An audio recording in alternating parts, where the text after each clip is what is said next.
Good evening friends, ETA business school में आपका स्वागत करता हूं। फ्रेंड्स, ये स्किल्स बेस्ड लर्निंग प्रोग्राम है। आज का टॉपिक बहुत ही ज़्यादा इंपॉर्टेंट है, फियर ऑफ बियर। बेयर का मतलब आप समझ गए होंगे, जो गिरती हुई मार्केट है, यानी कि नेगेटिव मार्केट। नेगेटिव मार्केट का डर हर किसी को होता है कि हमारा जो फंड है, जो हमने लगा रखा है, वो कहीं नीचे ना चला जाए। ठीक है, हमारा पोर्टफोलियो कहीं नेगेटिव ना हो जाए। तो इसका जो डर होता है ना, ये हर किसी को होता है। जिस जिसने पैसा लगाया है मार्केट के अंदर, हर किसी को इसका फियर जरूर होता है। समझ गए friends? Psychology on building A portfolio, इस फियर पर जो जीत गया, तो वही एक बड़ा पोर्टफोलियो को बिल्ड कर सकता है। जैसे फॉर एग्जांपल, अगर आपको ये लगता है कि मार्केट नीचे की तरफ गिरेगी और आपने एक पोर्टफोलियो बनाया हुआ है, तो क्या होगा कि जो लोग बहुत कमजोर दिल के हैं, वो क्या करेंगे, वो फटाफट अपने पोर्टफोलियो से बाहर निकलना स्टार्ट कर देंगे। ठीक है, चाहे उसमें उनका प्रॉफिट हो रहा है, लॉस हो रहा है, जो भी हो रहा है, वो निकलना स्टार्ट कर देंगे, और वो जो पोर्टफोलियो उन्होंने बिल्ड किया वो सारा बेकार हो जाएगा। तो 80% लोग क्या करते हैं, अपना पोर्टफोलियो को बिल्ड नहीं कर पाते। वो मार्केट के अंदर पैसा लगा रहे हैं, निकाल रहे हैं, लेकिन एक बड़ा पोर्टफोलियो कभी भी वो बिल्ड नहीं कर पाते। एक बड़ा पोर्टफोलियो बिल्ड करने के लिए आपको फियर ऑफ बियर को समझना पड़ेगा। अगर बेयर है और आपका जो फंडामेंटल, मतलब आपकी चॉइस अच्छी है, मतलब आपने एनालिसिस कर रखी है, आपकी अगर एनालिसिस में दम है, तो जो अगर बेयर होगा, तो ये समझ लो कि वहां पर एक अपॉर्चुनिटी बनेगी। तो हमेशा बेयर के अंदर ही अपॉर्चुनिटी छुपी होती है। इस बात को आप समझ लीजिए। क्योंकि मार्केट जब नीचे गिरती है, तभी इन्वेस्टर्स को अपॉर्चुनिटी मिलती है कि वो पैसा लगाएं। क्योंकि उठती भी मार्केट में ना, जब मार्केट कॉन्स्टेंटली ऊपर की तरफ जा रही है, जा रही है, जा रही है, तो लोग उस जगह पे जब पैसा लगाते हैं, तो वहां पर प्रॉब्लम क्या आती है, जब मार्केट क्रैश हो जाती है, तो वहां पर उनको लॉस हो सकता है। टाइम का सबसे बड़ा लॉस होता है, क्योंकि समय, बहुत सारा वेट करना पड़ता है उनको, और बहुत सारे समय के लिए उनको अपने पैसे को होल्ड करना पड़ता है। मतलब वो पैसा उनका ब्लॉक हो जाता है, एक तरीके से ब्लॉक हो जाता है। लेकिन जो लोग लॉन्ग टर्म के बारे में सोच रहे हैं, उनको कुछ भी इसके बारे में कुछ भी सोचने की जरूरत नहीं है। तो अगर आप एक बहुत बड़ा पोर्टफोलियो बिल्ड करना चाहते हैं, तो आप ये समझ लीजिए, फियर ऑफ बेयर को आपको समझना पड़ेगा। जो बेयर है, उसी के अंदर अपॉर्चुनिटी छुपी हुई है। तो मार्केट का बेयर होना भी बहुत जरूरी है। अगर मार्केट नीचे गिरेगी, चाहे वो ग्लोबल रीजन से हो, इकोनॉमिक कोई भी रीजन से हो, चाहे पॉलिटिकल रीजन से हो, किसी भी रीजन से अगर मार्केट नीचे की तरफ जा रही है, तो वो एक अपॉर्चुनिटी बन रही है इन्वेस्टर्स के लिए। ठीक है, वो इन्वेस्टर्स के लिए एक अपॉर्चुनिटी है। उस अपॉर्चुनिटी को जिन इन्वेस्टर्स ने ग्रैब कर लिया, तो उनका पोर्टफोलियो बहुत ही अच्छा होगा आगे। ठीक है, यहाँ पर एक डिस्क्लेमर ये है कि जो भी आप इन्वेस्टमेंट करते हैं, उसका फंडामेंटल स्ट्रांग होना चाहिए। ये हर केस में ये ऐसा नहीं होता। ठीक है, जो लॉन्ग टर्म होराइजन के हिसाब से जो लोग सोच रहे हैं, उनके लिए समझ लो ये वीडियो है। जो लॉन्ग टर्म में, जो 15 साल मिनिमम सोच रहे हैं, उनको बेयर से डरने की जरूरत नहीं है, उनको बेयर का इंतजार करना है। ठीक है, इंतजार करने का मतलब ये नहीं है कि वो बेयर का इंतजार कर रहे हैं और वो इन्वेस्टमेंट ही नहीं कर पाए सालों साल तक। तो ऐसा भी नहीं है। लेकिन बेयर जब होती है मार्केट, तो वहां पर उनको अपॉर्चुनिटी को ग्रैब करना है। That is the concept here. तो साइकोलॉजी जिसकी बहुत स्ट्रांग है स्टॉक मार्केट के प्रति, वही इसके अंदर काम कर सकता है। अदरवाइज बहुत सारे लोग इसके अंदर काम कर रहे हैं। वो लोग डेली 10 स्टॉक लेते हैं, डेली 10 स्टॉक निकालते हैं, प्रॉफिट होता है, लॉस होता है, मतलब जो कुछ होता है वो सारा वो कर रहे हैं। Sell buy buy, sell buy, sell buy, sell. बहुत सारे लोग तो ऑप्शन ट्रेडिंग के अंदर बर्बाद हो जाते हैं। जो लॉन्ग टर्म के लिए सोच रहा है, वो समझ लो कि अल्टीमेटली वो जीत सकता है। समझ गए फ्रेंड्स? तो फ्रेंड्स, हमने बहुत सारे ऐसे वीडियो बनाए हैं जो लर्निंग वीडियोस हैं। और आपको ये पता होगा, ज्ञात होगा, कि हम जो भी आगे वीडियो बनाते हैं, वो डेटा, देखो, हम अपना एक्सपीरियंस इसके अंदर शो कर रहे हैं। जैसे टाटा गोल्ड और गोल्ड बीज के ऊपर हमने जो प्रॉफिट बनाया था, उस प्रॉफिट को हमने दिखाया आपको कि भाई हमने इतना प्रॉफिट बनाया, हमने इतना रिकॉर्ड किया। तो जो भी रिकॉर्ड हम कर रहे हैं, ठीक है, ये देखिए, ये सारी रिकॉर्डिंग को हम आपके सामने रखते हैं, और एक बहुत ही सिंपल एक्सेल शीट हमने मेंटेन कर रखी है, और इस एक्सेल शीट को हम मेंटेन करते रहते हैं।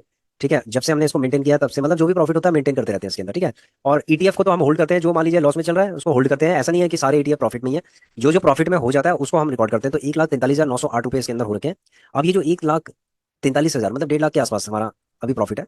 तो ये फंड हमने अपने पास रखा हुआ है। अभी इस फंड का हमने कुछ किया नहीं है। ठीक है, हमने ये सोचा था कि हम 2 लाख रुपए करने के बाद फिर हम ये जो प्रॉफिट वाला अमाउंट है ना, इसको हम एक पोर्टफोलियो तैयार करेंगे इससे।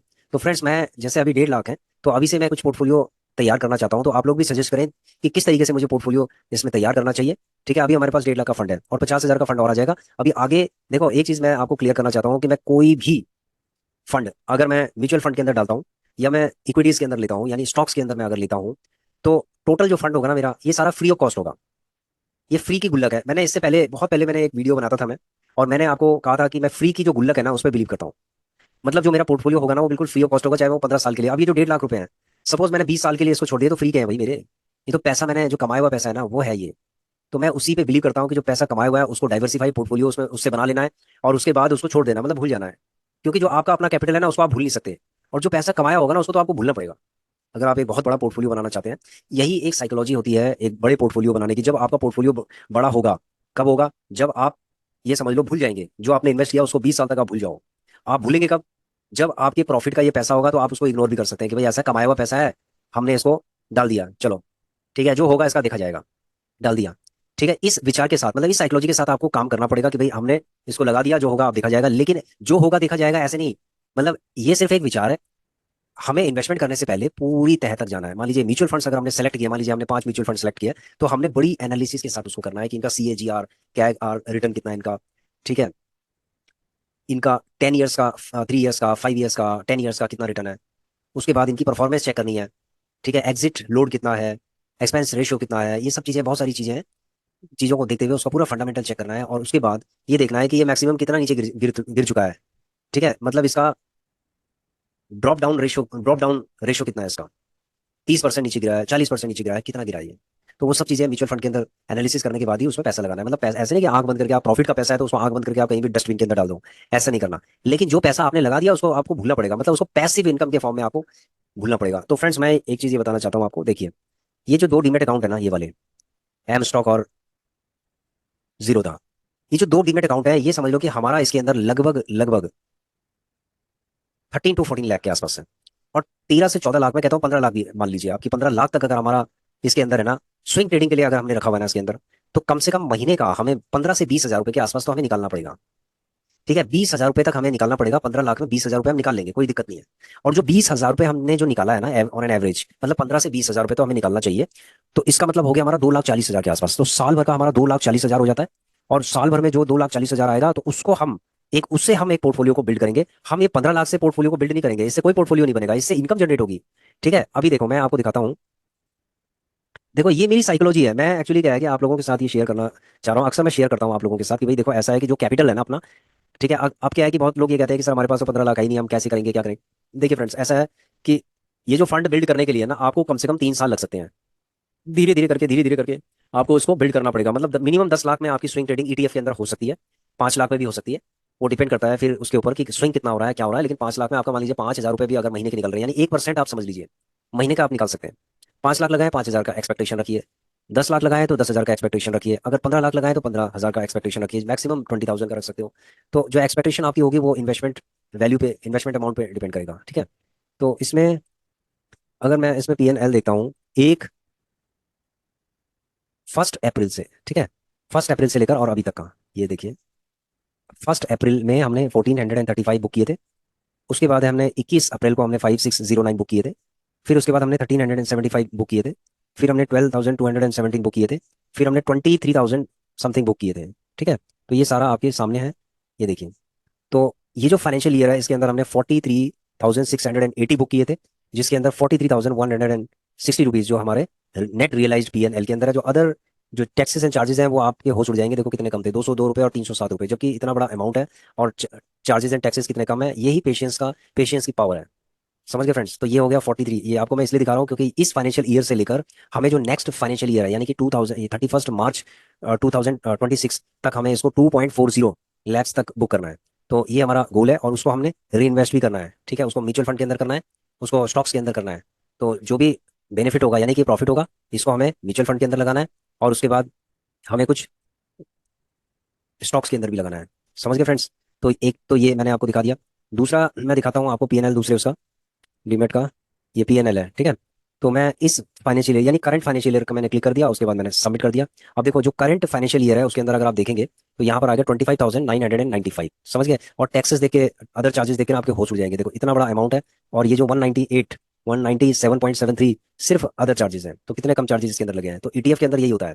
समझ गए फ्रेंड्स। तो 25,995, तो आप देखेंगे इसके अंदर, सॉरी इसके अंदर 43,000 है, और इसके अंदर 25,000 है। ठीक है, 43 प्लस 26 कर देता हूँ मैं, 69, मतलब 70,000 के आसपास सभी, ये समझ लो एक क्वार्टर के अंदर हो गया है बुक। ठीक है, ये डिपेंड भी करता है कि मार्केट की सिचुएशन के ऊपर, कि मार्केट की सिचुएशन अच्छी थी तो इसलिए ये हो गया। हो सकता है कि नेक्स्ट क्वार्टर में इतना ना हो, लेकिन हमारा जो टारगेट है, ठीक है, जो हमारा टारगेट है वो है 2.40 साल भर का। देखते हैं इस टारगेट को हम अचीव कर पाते हैं, नहीं कर पाते, क्या कर पाते हैं। ठीक है, अब तो ये रहा हमारा, जो भी हमारा PNL था वो हमने आपको दिखा दिया इस फाइनेंशियल ईयर का अभी तक का। ठीक है, ये दोनों दिखा दिए। इसको रिकॉर्ड कहाँ करते हैं हम, ये भी हमने आपको दिखा दिया। ये देखिए इसको यहाँ रिकॉर्ड किया जा रहा है, तो ऐसे करके रिकॉर्ड होता जाएगा। ठीक है, ये था हमारा ETF का। अब हमने दूसरा जो प्लान है हमारा, प्लान नंबर 1 तो ETF है कि ETF में स्विंग हो रहा है। दूसरा प्लान है ये जो हमारे 41 स्टॉक्स हैं, ठीक है, 41 जो स्टॉक्स हैं, इनके अंदर भी हमने स्विंग ट्रेडिंग करनी है, लेकिन इसके अंदर बड़ी सावधानी के साथ हमें करना है। ठीक है, बहुत डिसिप्लिन के साथ इसके अंदर करना है। तो इसमें जहां जहां पर इसमें समझ लो कि जो हमारे रडार पे आएगा उसको हम बाई कर लेंगे, उसके बाद 1 महीने तक छोड़ेंगे। 1 महीने में सपोज मान लीजिए 10% का इसने रिटर्न दे दिया तो हट जाएंगे। अगर मान लीजिए वो नीचे गिर जाता है तो उसके बाद फिर दोबारा से बाई होगी। ठीक है, फिर गिर जाता है, फिर बाई होगी, फिर बाई होगी। उसके बाद अगर ये 4 बार नीचे गिर जाता है उसके बाद इसको छोड़ देंगे लॉन्ग टर्म के लिए, लॉन्ग टर्म में चला जाएगा, फिर इसको फिर 1 साल बाद हम निकालेंगे। और अगर ये 10% का हमें रिटर्न दे देता है, यानी कि 10,000 रुपीज अगर हमारे इन्वेस्टमेंट है इसके अंदर, और ये हमें दे देता है 1,000 रुपए, तो बहुत बढ़िया है। ठीक है, हम उसको लेके निकल जाएंगे। यानी कि एक क्वार्टर में अगर ये 1,000 पे भी अगर हमें दे दे, एक क्वार्टर की बात कर रहा हूँ मैं, तो समझ लो कि 4 क्वार्टर में 40% हो गया। समझ गए फ्रेंड्स, 40% कम नहीं होता। अगर एक स्टॉक हमें साल भर के अंदर अगर हमें, मैं कहता हूँ 30% भी अगर हमें दे देता है ना, तो समझ लो कि हमारे लिए एक बहुत अच्छी अपॉर्चुनिटी ये होगी। तो ये स्विंग ट्रेडिंग के थ्रू पॉसिबल है। और जितने भी ये जो स्टॉक्स हैं ना, ये सारे के सारे लॉन्ग टर्म वाले, शॉर्ट टर्म वाले हैं। मतलब शॉर्ट टर्म के बाद अगर ये नीचे गिर जाए तो ये लॉन्ग टर्म में चले जाएंगे, कोई दिक्कत नहीं है, क्योंकि ईटीएफ में ये 5 टॉप क्लास की होल्डिंग्स हैं। ठीक है, 5 टॉप क्लास की होल्डिंग है प्रत्येक ईटीएफ में। जैसे निफ्टी 20 के 5 टॉप क्लास की होल्डिंग है, जूनियर 20 की है, जो नेक्स्ट 50 है उसकी। ठीक है, उसके बाद सॉरी जूनियर 20 की, उसके बाद इंफ्रा 20 की, यानी कि इंफ्रास्ट्रक्चर के 5 है टॉप क्लास के। फिर पब्लिक सेक्टर अंडरटेकिंग जो बैंक है उनके 5, इनमें हमने 2 ही लिए हुए हैं। फिर आईसीसी B22 जो भारत 22 की जो कंपनीज है उनके 5, सीपीएससी के 5, डेवॉप 20 जो डिविडेंड देने वाले वो 5 है। तो हमने लगभग ऑटो 20 है उसके 5 है, ऑटो सेक्टर के 5 है। तो जो 8 ईटीएफ हमने लिए हुए हैं, इसके जो इंडेक्स है उससे हमने 5 5 टॉप क्लास की होल्डिंग्स इसके अंदर ले रखी है। समझ गए फ्रेंड्स। तो इसीलिए इनका जो फंडामेंटल है वो ऑलरेडी स्ट्रॉन्ग है। बाकी फंडामेंटल इनका चेक आप कर सकते हैं, स्क्रीनर के थ्रू चेक कर सकते हैं कि इनका पी रेशो क्या है, इनका सीएजीआर रिटर्न कितना है। ठीक है, इनका हाई लो कितना है, 52 वीक्स हाई लो कितना है, एवर जो लाइफ टाइम हाई लो कितना है, वो सब चीज़ें आप इसमें चेक कर सकते हैं। इनकी फाइनेंशियल रिपोर्ट्स को आप स्टडी कर सकते हैं। सारी चीज़ें अवेलेबल हैं कि इनकी लाइबिलिटीज कितनी है, इनके एसेट्स कितने हैं, इनका कैश फ्लो कितना है, ये सब चीज़ें आप स्टडी कर सकते हैं। ठीक है, इनके डेटर्स कितने हैं, क्रेडिटर्स कितने हैं, ये सारी चीज़ें आप चेक कर सकते हैं। और क्वार्टरली जो इनकी रिपोर्ट्स होती है वो आप चेक कर सकते हैं कि क्वार्टरली इन्होंने कितना सेल किया, कितना प्रॉफिट हुआ, नेट प्रॉफिट कितना हुआ, एबिटा कितना है इनका। तो ये सब चीज़ें आप इसके अंदर, आप सारी चीजें इसके अंदर स्क्रीनर के अंदर आप चेक कर सकते हैं, या फिर इनकी वेबसाइट से आप चेक कर सकते हैं, एनएससी की वेबसाइट से चेक कर सकते हैं। तो कोई दिक्कत नहीं है, ये सब चीजें आपको चेक भी करना चाहिए। ठीक है फ्रेंड्स, तो ये भी हमने एक जो शीट बनाई है ये भी हमने स्विंग ट्रेडिंग के लिए बनाई है। यानी कि हमारे पास 2 मॉडल हो गए। पहले तो ईटीएफ के अंदर चल ही रहा है, अब ईटीएफ के बाद ये हो गया 2। तो एक्चुअली क्या है कि हम क्यों इसके अंदर स्टॉक्स के अंदर हम कर रहे हैं, देखो ये सारे ईटीएफ के शोले हैं, मतलब ईटीएफ से निकले हुए हैं, और इनके अंदर ग्रोथ बहुत तेजी से होती है, डाउन भी होंगे बहुत तेजी से, और ऊपर भी बहुत तेजी से जाएंगे। तो जो हमारा प्रॉफिट का जो फंड है, यानी कि मैं आपको दिखाता हूँ, ये जो प्रॉफिट का फंड है, सपोज हमारा प्रॉफिट का फंड है, उसको हम यहाँ लगा सकते हैं ईडीएफ के शोले में। मान लीजिए कि हमारा जो फंड है, हमने कुछ फंड लगा दिया, मान लीजिए इसमें से 50,000 के आसपास लगा दिया, ये 50,000। अगर हमने 50,000 के आसपास लगा दिया तो उसमें हम क्या कर सकते हैं, इसके अंदर कम से कम 5, कम से कम हम 10 ले सकते हैं इसके अंदर। ठीक है, 10 ले सकते हैं, या फिर 5 ले सकते हैं। 5 में वो 2 3 बार हम उसको, 2 बार हम 2 लेवल पे हम इन्वेस्टमेंट कर सकते हैं। ठीक है, अगर फॉल हो जाता है, ठीक है, तो ड्रॉप डाउन अगर हो जाता है तो फिर हम दोबारा से हम ले सकते हैं। नेक्स्ट 10% अगर ड्रॉप डाउन हो जाता है तो ले सकते हैं, नेक्स्ट 20% ड्रॉप डाउन होगा फिर ले लेंगे। तो ऐसे इस तरीके से हमें, हमने सपोज 50,000 रुपये इसके लिए रख लेने हैं, समझो। तो उसके बाद हम 50,000 से स्टार्ट कर सकते हैं। तो कितने से कर सकते हैं, 50,000 से, क्योंकि सारे के सारे तो एकदम गिरेंगे नहीं। अगर गिरेंगे सारे तो हम इसको 1 तक कर सकते हैं। ठीक है, इसको 1 तक कर लेंगे। ये लो, शुरू में 50 है तो 1 तक कर लेंगे, अगर ज़्यादा गिर जाएंगे। तो अभी तो कोई नहीं गिरा है, सिर्फ एक को छोड़ के, आईटीसी को छोड़ के, जो आईटीसी है सिर्फ ये गिरा है, और ये भी जीटीटी ऑर्डर पे लगा हुआ है। ठीक है, 410 पे लगा है, जबकि ये चल रहा है 413 पे, तो हो सकता है ये एग्जीक्यूट हो जाए। ठीक है, उसके बाद 410 के बाद 380 पे जीटीटी ऑर्डर लगा हुआ है, फिर उसके बाद 325 पे लगा हुआ है, 285 पे लगा हुआ है। तो ये जीटीटी ऑर्डर लगे रहेंगे। तो इस लेवल पे ही जब ये आएगा तो बाय हो जाएगा, नहीं तो शांति रखो, कोई दिक्कत नहीं है। और अगर मान लीजिए 5,000 के बाद ये 10% ऊपर हो जाए और ये 500 रुपये हमें दे दे रिटर्न, तो हम 500 रुपये लेके निकल जाएंगे। समझ गए फ्रेंड्स। तो यहाँ पर ये चलेगा, ये जो छोटा छोटा जो अमाउंट है ना, ठीक है, ये परसेंटेज के फॉर्म में अगर आप कैलकुलेशन करेंगे ना तो बहुत बड़ा बन जाएगा ये। ठीक है, क्योंकि 10% कम नहीं होता क्वार्टरली, मंथली से लेकर क्वार्टरली तक ये 10% कम नहीं होता, साल भर में ये 40% भी बन सकता है। ठीक है, तो ये मॉडल भी मैंने आपके साथ शेयर कर दिया। और उसके बाद ये ऑलरेडी, ये तो मैं शेयर कर ही रहा हूँ आपके साथ। ठीक है, पुरानी जितनी भी वीडियोस हैं, बहुत सारी वीडियोस में आपको सारी चीज़ें समझाई जा रही हैं कि ईटीएफ के ऊपर हमने क्या क्या एक्शन लिए, क्या क्या किया, किस तरीके से स्विंग ट्रेडिंग हम कर रहे हैं। तो पुराने वीडियो आप देखेंगे तो आपको ईटीएफ की नॉलेज भी होगी, और ईटीएफ में कैसे काम किया जाता है, ये सारी चीज़ें आपको समझ में आ जाएगी। समझ गए फ्रेंड्स। तो एक बड़ा पोर्टफोलियो डेवलप करने के लिए हमारा जो टॉपिक था वो ये था कि एक बड़ा पोर्टफोलियो को डेवलप करने के लिए हमें जो फियर ऑफ बियर को समझना पड़ेगा, और जितना बेयर होगा उतनी अपॉर्चुनिटी हमारे लिए बनेगी। तो अभी हमने क्या विचार किया है, जो प्रॉफिट्स है इसके अंदर, यानी जो बेनिफिट है उसको कहाँ लगाया जाएगा। देखो बेनिफिट, एक तो हम बेनिफिट को लगाएंगे यहाँ पर स्विंग ट्रेडिंग में, यहाँ पर लगाएंगे जो स्टॉक्स के लिए। ठीक है, एक तो ये हो गया। दूसरा, हम म्यूचुअल फंड के अंदर लगाएंगे। म्यूचुअल फंड के अंदर किस तरीके से लगाएंगे, उसको भी हम एक्सप्लेन करते हैं थोड़ा सा हमने। यहाँ पर हमारे पास रॉ डेटा है, ठीक है। ये थोड़ा रॉ डेटा है क्योंकि अभी हम, आपको थोड़ा अजीब सा लग रहा होगा ये डेटा, क्योंकि इसके ऊपर अभी हम रिसर्च कर रहे हैं, अभी हम किसी भी फाइनल कंक्लूजन पे नहीं निकले हैं, ठीक है। किसी भी फाइनल कंक्लूजन पे नहीं निकले हैं अभी, हर इनके ऊपर पूरी रिसर्च चल रही है कि इनका एक्सपेंस रेशियो कितना है, ड्रॉप डाउन कितना है, ठीक है। उसके बाद है एग्जिट लोड कितना है, ये सब चीज़ें चल रही हैं, 10 साल में इन्होंने क्या क्या रिटर्न दिया है, ये सब चीज़ें इनके ऊपर चल रही है। तो हम ये जो जितने भी है ना टोटल, अगर मैं आपको बताऊं, ये जो टोटल 48 और मतलब 50 के आसपास लगा लीजिए, 50 जो म्यूचुअल फंड है, ये 50 में से ये समझ लो हमें सिर्फ 10 पे काम करना है। तो म्यूचुअल फंड कितने होंगे हमारे पास, टोटल 10 होंगे, जिसमें से टोटल 10 होंगे, जिसमें से लार्ज कैप वाले कितने होंगे, लार्ज हो गया, मिड हो गया और स्मॉल हो गया, ठीक है। जैसे दो, दो, दो, ठीक है। लार्ज हो गया, मिड हो गया, स्मॉल हो गया, उसके बाद हो गया हाइब्रिड। हाइब्रिड का मतलब मिक्स हो गया। फिर उसके बाद हो गया कॉन्ट्रा, ठीक है। कॉन्ट्रा के बाद हो गया हेल्थ वाला, हेल्थ वाला, जैसे एसबीआई हेल्थ, हेल्थ का म्यूचुअल फंड है एसबीआई हेल्थ। तो ये हो गया, इसका एक हो गया, कॉन्ट्रा का एक हो गया, हाइब्रिड का एक हो गया, तो टोटल कितने हो गए, टोटल 9 हो गए। तो हम इसमें स्मॉल के 3 रख सकते हैं, या मिड के 3 रख सकते हैं, स्मॉल के 2 रख लो, ठीक है।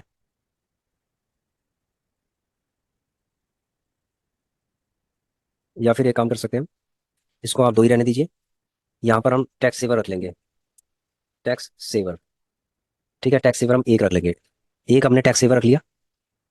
अब इनके अंदर हमारी इन्वेस्टमेंट कितनी होगी, ये तो नंबर्स हो गए, ठीक है, नंबर्स हो गए। अब इसके अंदर क्या है कि हम जैसे ईटीएफ से जो हमारी इनकम होगी, ईटीएफ और जो स्टॉक्स हो गया, से जो इनकम होगी, और उसके बाद जो हमारी सपोज सैलरी है, ठीक है, फॉर एग्जांपल मैं दे रहा हूँ, जो सैलरी है ऑब्लिक अदर इनकम, ठीक है। अदर इनकम में आ जाता है, जैसे किसी की एफडी होती है, कुछ होता है तो एरियर मिलता है, कुछ मिलता है, वो सब चीज़ें। तो यहाँ पर हम लार्ज कैप में क्या करेंगे, 1000, मतलब 2 हो गया तो 1000 हो गया, ठीक है। ईटीएफ से जो इनकम जनरेट होगी उससे हम क्या करेंगे, यहाँ पर हम 1000 रुपये लगाएंगे, इसमें भी 1000 लगाएंगे, 1000 लगाएंगे, 500 रुपये लगाएंगे, 500 रुपये लगाएंगे, 500 लगाएंगे, 500 लगाएंगे, तो टोटल कितना हो गया, 5000 हो गया भाई, ठीक है। 5000 बहुत है। तो ये 5000, ये 500 500 लगाएंगे, इसका मतलब है कि हमने जितने भी 10 लगाए हैं, 10 में लगाए ना, 500 500 लगा दिए हमने, ठीक है। 500 रुपये हमने लगा दिए, मतलब हर महीने 500 रुपये जाएंगे, चाहे वो मार्केट ऊपर हो नीचे हो, जहां मर्जी हो, समझ गए। ये तो हो गया ईटीएफ से, यानी कि ईटीएफ से ये तो कंफर्म है कि ईटीएफ से हम हर महीने 5000 रुपये निकाल सकते हैं, अगर हमारा 14 लाख रुपये लगा हुआ है तो निकाल सकते हैं 5000, आराम से निकाल सकते हैं, कोई दिक्कत नहीं है, ठीक है। ये तो हो गया हमारा एक प्लान। अब उसके बाद आता है स्टॉक्स, स्टॉक्स से हम सपोज निकाल लेते हैं 1000 रुपये महीने के, चलो 1000 रुपये मैं मानता हूँ कि 1000 रुपये हमने निकाल लिया स्टॉक से। देखो स्टॉक्स में मान लीजिए कि हमने 2000 रुपये निकाल लिए, ठीक है। तो हम कहाँ डालेंगे इसके अंदर, ये डाल दिया हमने 1000 रुपये, ठीक है। क्लियर हो गया, ये हमने 2000 रुपये यहाँ डाल दिए हैं। टैक्स सेवर है, मतलब 2500 रुपये अगर आप हर महीने कर रहे हैं तो 12 महीने का आपका हो गया, ठीक है। 30,000 हो गया, बहुत है, 30,000 रुपीज़ बहुत है, बहुत बढ़िया है। तो ये 30,000 रुपीज़ आपका टैक्स सेवर के अंदर जा रहा है, ठीक है, जिसमें स्टॉक से 2000 रुपये हो गए, और उसके बाद ईटीएफ से हो गए। तो ये जो जितनी भी इनकम है सारी प्रॉफिट से है, ठीक है, ईटीएफ का प्रॉफिट है। तो अब हम क्या करेंगे, इसको ऑटो मोड में लगा देंगे, कहाँ लगाएंगे फ्रेंड्स, ऑटो,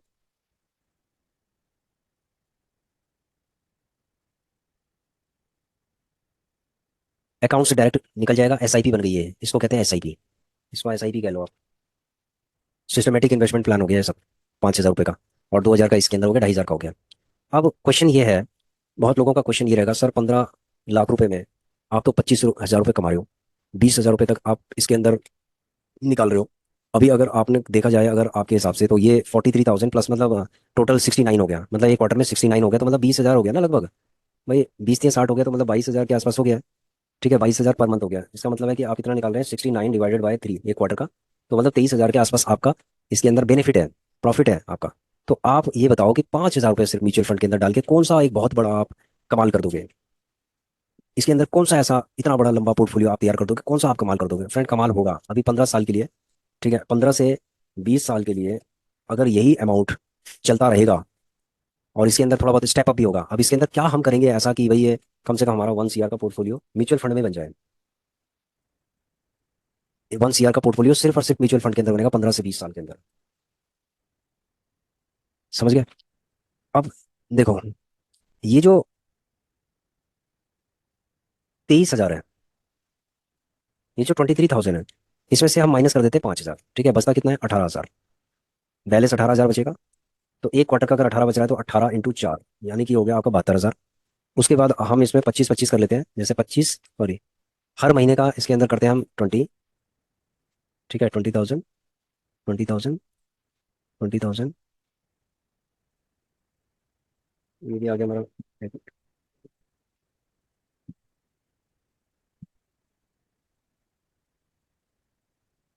एक सेकंड, एक मिनट, सॉरी, नॉट 20,000, 22,000।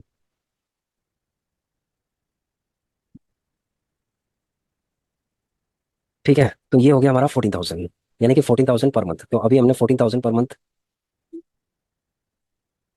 14 × 12 कितना हो गया? 168, यानी कि 240 हो गया। इसको हम 240 यहाँ लिख लेते हैं। ठीक है। अब फ्रेंड्स ऐसा है कि ये जो 2,000 रुपये हमने जो लिखाना है बिल्कुल ठीक लिखा है, लेकिन ये जब मार्केट नीचे गिरेगी, मार्केट डाउन होगा, तभी हमने इन्वेस्टमेंट करना है, सैलरी वाला पार्ट। अभी हम इसको कैलकुलेशन के लिए हमने इसको टोटल कैलकुलेशन के लिए हमने लिखा था, इसलिए हमने इसको हटा दिया। अब ये जो टोटल जो म्यूचुअल फंड आपको दिख रहे हैं ना, इनमें से जो गिरेगा सबसे ज्यादा, मान लीजिए कि जो गिर गया 10% गिर गया, कोई 20% गिर गया, कोई 25% कोई गिर गया, देखो इनकी फंडामेंटल तो सबकी स्ट्रांग है, क्योंकि 10-10 साल से मार्केट में खड़े हो रखे हैं। इसीलिए मैंने यहाँ पर 10 लिखा था। 10 भी है और 10 साल से भी ये खड़े होने चाहिए, 10 ईयर्स। ठीक है, ये भी चेक करना पड़ेगा। तो जितने भी ये जो वैरायटी हैं, ये जो एक डाइवर्सिफाइड पोर्टफोलियो इसी को कहते हैं। ऐसे नहीं कि लार्ज वाले आपने 10 ले लिया और आप कह रहे हो हमारा पोर्टफोलियो डाइवर्सिफाइड है, ऐसा नहीं होता। डाइवर्सिफाइड इसी को कहते हैं। ये डाइवर्सिफाइड हो गया। इसके अंदर कितने लेने हैं? दो दो दो दो दो दो, एक एक एक एक, ऐसे 500 रुपये से ज़्यादा नहीं करनी है, ऐसे SIP। 500 रुपये हो गया। उसके बाद टैक्स सेवर में आप 2,000 और कर सकते हैं हर महीने, तो 2,500 हो गया। ठीक है, तो ये हो गया टोटल। तो ये ऑटो मोड पे जाएगा। समझ गया? ये ऑटो मोड पे जाएगा। और उसके बाद आपका जो 240 है, इसके अलावा in addition to that one, इसके अलावा ये जाएगा जब भी मार्केट नीचे गिरेगी तब जाएगा। जैसे सपोज मान लीजिए कि अगले महीने मार्केट गिर गई है और आपके जो मिड कैप है या स्मॉल कैप गिर गए, 10% नीचे गिर गए, तो आपने क्या किया? 10,000 लगा दिया इसमें, वन गो में, यानी कि लमसम। ठीक है, ये लमसम लग गया। 10,000 से नीचे लमसम लगाने का फायदा नहीं है। लमसम लगेगा तो 10,000 ही लगेगा, हो सकता है 20,000 लग जाए, 30,000 लग जाए, कितना भी लग जाए आगे, लेकिन मिनिमम 10,000 का लमसम ही बेटर रहता है। तो इनमें से जो जो नीचे गिरते जाएंगे, जब जब नीचे गिरते जाएंगे, बॉटम में आएंगे, तब तब ये समझ लो कि ये बीच बीच में लमसम लमसम लगता रहेगा। नहीं तो क्या होगा? मार्केट चाहे ऊपर है, कहीं भी है, तो मार्केट के अंदर 500 रुपये तो लग रहे हैं। ठीक है। अब हमने 500 ही क्यों चुने? बहुत लोग कहेंगे कि सर ये तो आप 25,000 के आसपास आप निकाल रहे हैं पर मंथ एवरेज के हिसाब से, और आप लगा रहे हैं 500 रुपये एक उसमें।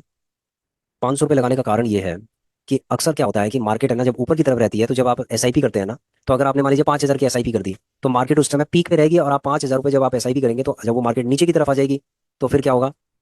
मान लीजिए 1 तारीख को आपकी SIP होती है, और 1 तारीख से पहले 3 दिन पहले मार्केट बिल्कुल पीक पे चली गई, और आपका 5,000 रुपये वहाँ, सॉरी 10,000, अगर आप मान लीजिए 5,000 की SIP करें, तो 5,000 आपके हो गए जमा। उसके बाद फिर मार्केट नीचे की तरफ गिर गई, बॉटम पे आ गई। ठीक है, बॉटम पे आने के बाद आप शांत बैठे हैं कि भाई जब वो 1 तारीख दोबारा आएगा तो तब आपकी SIP होगी। तो आप क्या हुआ? आपने इंतजार किया, पूरे महीने भर तक इंतजार किया। फिर उसके बाद क्या हुआ है कि वो मार्केट 70% ऊपर आ गई, और उसके बाद फिर आपने क्या किया? फिर ऑटोमेटिक आपके अकाउंट से फिर चला गया इस तरीके से। फिर और फिर वो थोड़ा सा और ऊपर गई, फिर वो और फिर नीचे आई मार्केट। फिर नीचे आने के बाद फिर क्या हुआ? फिर थोड़ा सा और ऊपर गई, 80%, 90% ऊपर आ गई। फिर आपका बाय हो गया। फिर उसके बाद ये जो 3 बाय होंगे, ये पीक पे आपके बाय हो गए हैं। और जब मार्केट नीचे की तरफ जाएगी, तो आपका पोर्टफोलियो लगभग 15-20% नीचे ही दिखाएगा। तो इसीलिए बहुत सारे जो लोग हैं, वो म्यूचुअल फंड से फिर डरते हैं, क्योंकि उनका पोर्टफोलियो सालों साल तक नेगेटिव रहता है। क्योंकि उनकी जो SIP होती है वो सही टाइम पे नहीं होती, उनकी जो टाइमिंग है वो बहुत ही खराब होती है। जब जब मार्केट पीक पे होती है, तब तब उनकी SIP होती है, और जब मार्केट नीचे की तरफ चली जाती है, तो उसके बाद क्या है? मार्केट वो बैठे रहते हैं पूरे महीने भर तक। ठीक है, और हर बार ऐसे ही होता है। तो इसलिए उनकी जितनी भी SIP है सब पीक में होगी। ठीक है, इसीलिए उनका सालों साल तक उनका पोर्टफोलियो नेगेटिव रहता है। कारण यही है। तो यहाँ पर हमने क्या किया है?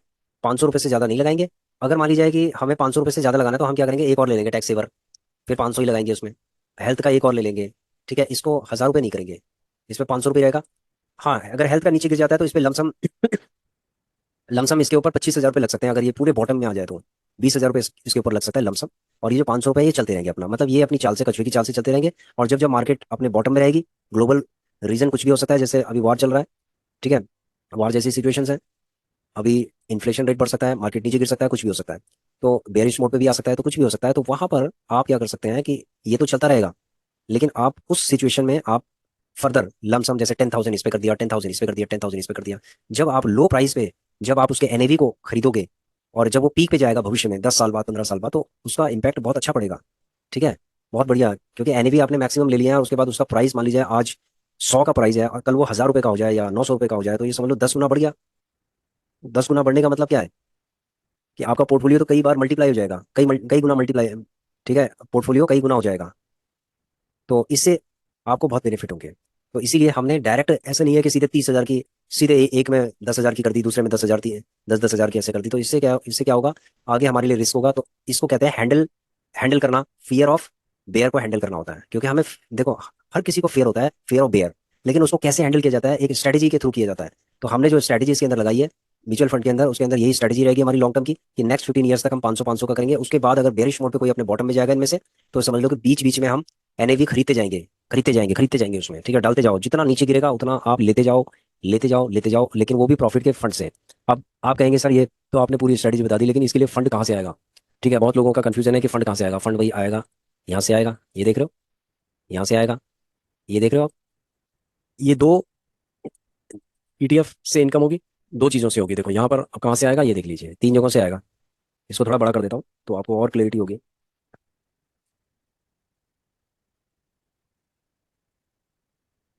ठीक है, अब आपको समझ में आ रहा होगा। ईटीएफ से आएगा 20 to 25,000 के आसपास। ठीक है, स्टॉक से आएगा, मैं कहता हूँ स्टॉक से ज्यादा नहीं, चलो 2,000 रुपये आएगा, कोई दिक्कत नहीं है। मंथली 2,000 भी बहुत है, क्योंकि स्टॉक्स के अंदर बहुत ज़्यादा हमें एक्सपेक्टेशंस नहीं है। ठीक है, ये जो स्टॉक में जो इन्वेस्टमेंट होगी स्विंग ट्रेडिंग के लिए, वो सारी इसी से, मतलब ये जो फंड होगा ईटीएफ का, वही यहाँ पर लगाया जाएगा। और बाकी जो अदर इनकम है, यानी सैलरीज एंड अदर इनकम है, जो मार्केट नीचे की तरफ गिरेगी, तब ये वाला फंड ट्रांसफर होगा उसके अंदर। ठीक है, एनएवी को बढ़ाया जाएगा। तो दिस इज द स्ट्रेटजी। अगर इसकी जरूरत पड़ेगी, अगर इसकी जरूरत नहीं पड़ेगी, तो हमारा उसी से काम चल जाएगा। लेकिन इसका हमें मैक्सिमम एनएवी करनी है, क्योंकि क्वांटिटी का गेम होता है। देखो, कोई भी म्यूचुअल फंड है, क्वांटिटी का गेम है। अगर आपके पास क्वांटिटी है, तो आगे चल के वही क्वांटिटी कई गुना जब उसका रेट हो जाता है, तो वो जो क्वांटिटी है ना, उसकी वजह से आपका जो पोर्टफोलियो वो मिलियंस मिलियंस में चला जाता है। ठीक है, तो यहाँ पर ये टोटल 10 ही होंगे, 10 साल का इनका देखा जाएगा। और उसके बाद फिर ये एसआईपी, इसमें देखो एसआईपी भी हो रही है और लमसम भी हो रहा है, दोनों चीजें हो रही है इसके अंदर। एसआईपी भी है, लमसम भी है। एसआईपी के लिए हमने छोटा अमाउंट रखा है, लमसम के लिए बीच बीच में करते जाएंगे उसको। समझ गए फ्रेंड्स? तो फियर ऑफ बेयर को इस तरीके से हैंडल करना चाहिए। और ये जो, अब एक क्वेश्चन और है बीच में आता है कि सर अगर ये म्यूचुअल फंड नीचे गिर जाए या कुछ भी हो जाए तो क्या होगा? कुछ नहीं होगा। ये सारा जो फंड है, ये कहाँ का फंड है? ये बेनिफिट का फंड है। ये ऑलरेडी आपने कहाँ से किया है ये फंड कौन सा फंड है? ठीक है, इस फंड को आपको भूलना पड़ेगा। ये फंड कौन सा फंड है वो आप भी दिखा देते हैं हम। ये जो ग्रीन कलर का है रिकॉर्ड हम मेंटेन कर रहे हैं, जो ईटीएफ से जो इनकम जनरेट हो रही है, ये वही फंड है। ठीक है, इस फंड को हम कहाँ लगा रहे हैं? म्यूचुअल फंड के अंदर लगा रहे हैं। और इसी को हम, जो स्विंग ट्रेडिंग के लिए, ये जो प्रॉफिट बेनिफिट्स है, बेनिफिट का जो फंड है, इसको हम, जो ईटीएफ के शोले हैं, ठीक है, यानी कि स्टॉक्स के, जो टॉप क्लास के जो स्टॉक्स हैं, 41 स्टॉक्स हैं, उनकी स्विंग ट्रेडिंग के अंदर लगा रहे हैं। उससे जो प्रॉफिट होगा उसको भी हम म्यूचुअल फंड के अंदर ही डालेंगे। और इसमें से जो ईटीएफ है उससे स्विंग ट्रेडिंग होगी, उसको भी म्यूचुअल फंड के अंदर डालेंगे। क्योंकि बड़ा फंड आपका, जो बड़ा कैपिटल है, वो आपका कहाँ बनेगा? वो म्यूचुअल फंड के अंदर बनेगा। ठीक है, ईटीएफ के अंदर आपका नहीं बनेगा, क्योंकि ईटीएफ में से आपको सिर्फ रेगुलर इनकम जनरेट कर रहे हैं। ठीक है, इसके अंदर आपका कोई भी पोर्टफोलियो नहीं बनेगा, क्योंकि कभी भी पोर्टफोलियो आपका, यहाँ पर आपको दिखाई देगा कि भाई ये इन्वेस्टमेंट अमाउंट अभी जीरो हो गया। इन्वेस्टेड अमाउंट कितना हो गया? जीरो हो गया। और अभी देखोगे आप कि इसके अंदर 10 लाख हो गया, 5 लाख हो गया। ठीक है, वो डिपेंड करता है स्ट्रेटेजी के ऊपर कि हम किसके अंदर कर रहे हैं। फिर होल्ड करेंगे, फिर सारा खाली करेंगे, फिर उसके बाद फिर दोबारा से लेंगे, फिर खाली करेंगे। तो ऐसे स्विंग ट्रेडिंग में चलता रहेगा। लेकिन जो इसका फंड है, जो इसका बेनिफिट है, वो कहाँ जाएगा? वो सारा जाएगा आपके म्यूचुअल फंड के अंदर। ठीक है, तो म्यूचुअल फंड की जो स्ट्रैटेजी है वो बहुत ही अच्छी स्ट्रैटेजी है। और म्यूचुअल फंड में जो हमारा डायरेक्ट फंड है उसको नहीं करके, हम जो भी बेनिफिट का फंड है उसको हम इसके अंदर थोड़ा थोड़ा करके डालेंगे नेक्स्ट 15 ईयर्स के लिए। समझ गए फ्रेंड्स? तो यहाँ से एक बड़ा पोर्टफोलियो तैयार होगा। नहीं तो बाई सेल करके कोई भी पोर्टफोलियो तैयार नहीं होता, हमारा कोई बड़ा पोर्टफोलियो तैयार नहीं होता है। ठीक है, क्योंकि अभी देखो, ये अभी, ये समझ लो कि 12 एल था, अब ये 4.8 एल रह गया, अब ये 10 एल हो जाएगा, फिर उसके बाद 11 एल हो जाएगा, फिर 12 हो जाएगा, फिर उसके बाद दोबारा से ये हो सकता है 2.0 एल हो जाए। तो ऐसे करके इसके अंदर चेंजेस होते जाएंगे। ये कोई पोर्टफोलियो नहीं है, ये एक स्विंग ट्रेडिंग का एक माध्यम है। यानी कि अब ये समझ लीजिए कि एक्टिव इनकम जैसे होती है ना, उसी तरीके का हो गया है। हम एक प्रॉपर एक्टिव इनकम भी नहीं कह सकते इसको, लेकिन जो हमारा फंड है वो काम कर रहा है यहाँ पर, वो रेगुलर इनकम के लिए काम कर रहा है।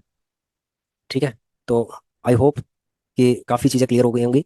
तो understand the psychology on building A portfolio. Thanks for watching A video, please share, subscribe and like our channel. Thank you.